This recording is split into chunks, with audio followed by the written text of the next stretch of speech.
welcome to 9 on the Positive Side. I'm Courtney Courtwright. Thanks so much for being here.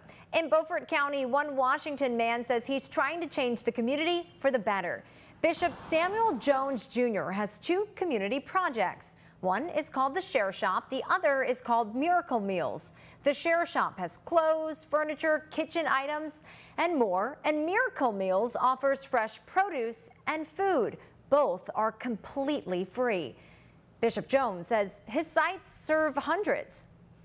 We serve in this facility about 300 a week. And so between the two, the Share Shop and the Miracle Meal, about 2,500 a month. And that's from about 7 or 8 different counties, 12 different towns. Incredible effort. Jones says the Share Shop and Miracle Meals helps people focus on the things they need, like utilities, gas, and education. A Winterville teacher received a big honor and got to perform in front of the president. Yeah, you heard that right. The president, Kenjo Fuji, who teaches music for W.H. Robinson Elementary School, says he got a call. He'd been referred to play in D.C. during the National Civil Rights Symposium at the National Archives. He played the viola in front of President Joe Biden and others. Fuji says this was an honor of a lifetime. He performed for 2.5 hours. Artificial intelligence is happening right here in eastern North Carolina. Building Hope Community Life Center Summer Camp is allowing children to dive into the world of AI. Then your side's Sarah Gray Barr joined the campers. Students are getting a crash course in AI programs, using them to write lyrics, make music, and help create videos.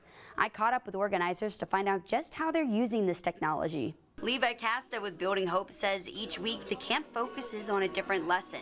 This week it's media. To engage with media. We know that they do it every single day anyway, so just trying to come alongside them to help them move from that consumer, just consuming media, to actually being able to create content as well. But why AI? We're helping them understand them better, and really it's about articulating and through creating prompts and talking to these different AI tools that they can understand how to get out of the tool what they're looking for. BJ Emerson says AI is becoming more common. We use AI tools in our business every day. We've been engaging with Building Hope for over 10 years. This year, we wanted to bring AI into our session with them in a one-day AI camp. Campers are using AI to help write lyrics, make beats, create images, and more. The kids are even cloning their own voices and adding it to the videos they're making. Students say this camp is prepping them for the future. If you ever wanted to make a rap song, you can just like search up a beat and then a beat will pop up. Yes, because it helps you edit.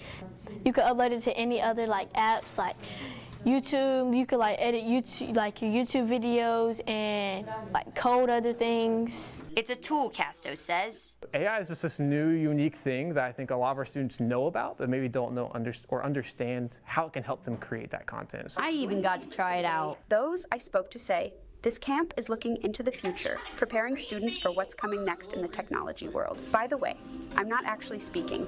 This is the power of AI in Greenville. Sarah Gray Barr, 9 on your side. And students in Beaufort County are also diving into the world of technology. They're doing it with the Beta Box Learning Lab. It's a fun and different way to learn about robotics, coding, and how they're used in future careers. I like building things and working with robots and stuff, so I probably would go into this when I'm older because 1, I'm having fun, 2, I'm learning, and 3, I could probably teach more people about this just so they can get into this field. Many STEM careers, they don't have to travel outside of the county to do. So it's a good opportunity for kids to learn about things that they can do here in their county. Teachers say the STEM learning in the Beta Box Lab will carry over into the classroom, and that starts this month. A story of inspiration next on 9 on the Positive Side, how a North Carolina woman is looking to teach the next generation of cowgirls and cowboys. A North Carolina woman is taking and using her love for horses to teach and inspire future equestrians. She's coined herself the Black Cowgirl. Bree Hollingsworth has this story. With the sound of her whistle, The horses on Caitlin Gooch's farm know to come running. I love being out here. It's just peaceful. Like, I could come and spend all day out here. Gooch has had a love for horses since she was 3 years old. She grew up on this farm in Wendell, rode plenty of horses, and she's even coined herself the Black Cowgirl. To me, the Black Cowgirl is like, I'm here, this is representation. Yes, we could just say cowgirl, but when I put black in front of it, you know, this is coming from a black woman. It's an idea she came up with, wanting to teach the next generation of cowgirls and cowboys about the history of horsemanship, an area where you may not see as many people of color. Growing up, I was around black equestrians, black cowboys, black cowgirls, black people with horses. And that is something that not a lot of people experience. Like, there are people who definitely experience that, but I have talked with other black people who have never ridden beside other black people. And for me, it's the representation. In addition to overseeing the farm, the mother of 4 girls also educates kids about the industry through her summer camp programs. Here, kids don't just learn to ride horses, but they learn how to take care of them too. She also educates kids about the industry through social media, her YouTube channel, summer camp programs, and even coloring books. I meet so many kids who want to work with horses, who want to be farmers, who want to be in agriculture, and they aren't sure where they fit in. So I'm like, okay, I'm here, I have this space, let me utilize it and share the things that I've learned, share the things I wish I've known. In hopes of inspiring the next generation of young equestrians. In Wendell, Brea Hollingsworth, CBS 17 News. The ENC-based ice cream company Simply Natural Creamery is getting national attention. They are ranked 3rd in USA Today's 10 best ice cream shops across our country. They have several locations throughout the East and across the entire state. Also making the list is Beaufort Creamery down in Beaufort. They're number 7 in the rankings. And speaking of ice cream makes everyone smile, but that's not all. Chad Tucker takes us to a creamery in Danbury where they're bringing back sweet memories too. My kids even told me, she said, you know, Daddy, I don't remember a time you didn't say that'd be a good place for an ice cream shop. And Daryl Taylor So you want the original? never let that go. Yeah, let's get him strawberry too, yeah. We just kind of just fell right into it. He's serving up his dream, one scoop at a time. But it was just like a dream. I don't know what it was. It was just stuck to me like it was, this is what I'm supposed to do. Black cherry. Did you want that in a cup or a waffle cone? Well, it's been exciting and scary all at the same time.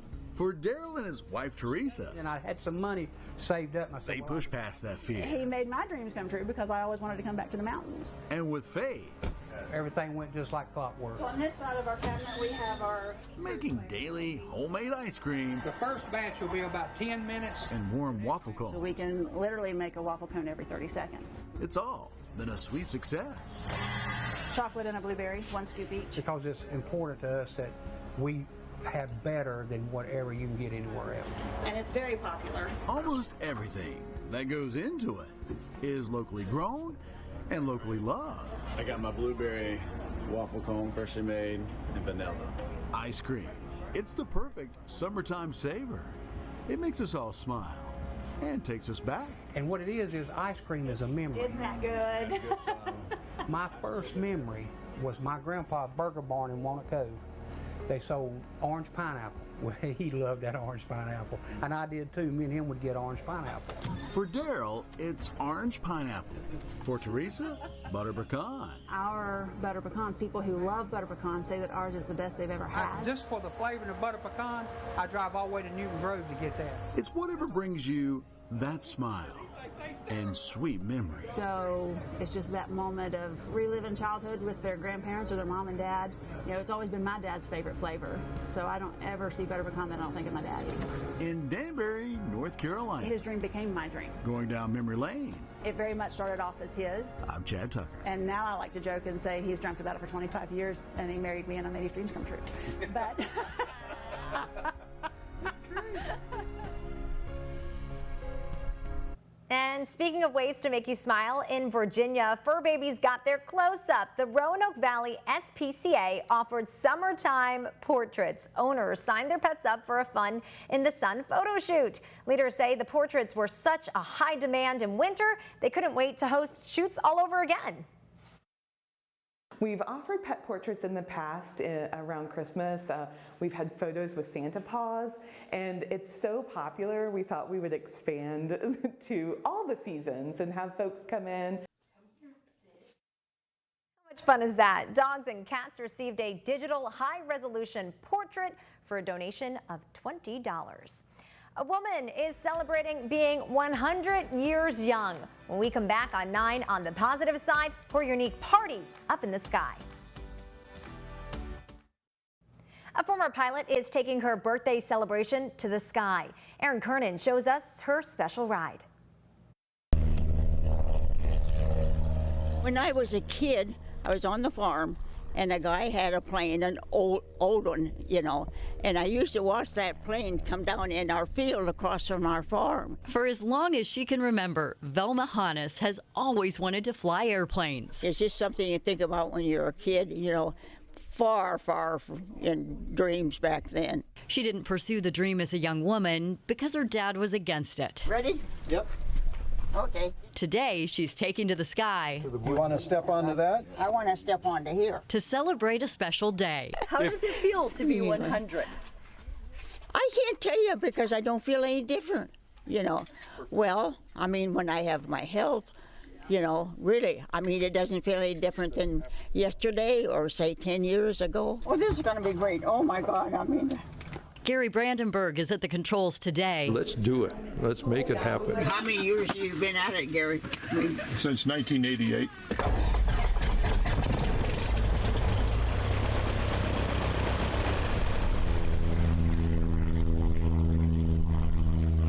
After taking off from the Marshalltown Airport, he flies Velma over familiar scenery.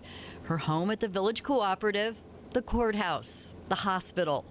From this vantage point, it all takes on a different feel. Exhilarating, I mean, fantastic. Our country is beautiful. You know, that's what I think, you know. People don't realize what gorgeous world we live in. Super special because you've got a pilot to a pilot, okay? Difference in age, obviously, but we still understand that sense of freedom that you have when you're in control of an airplane flying around.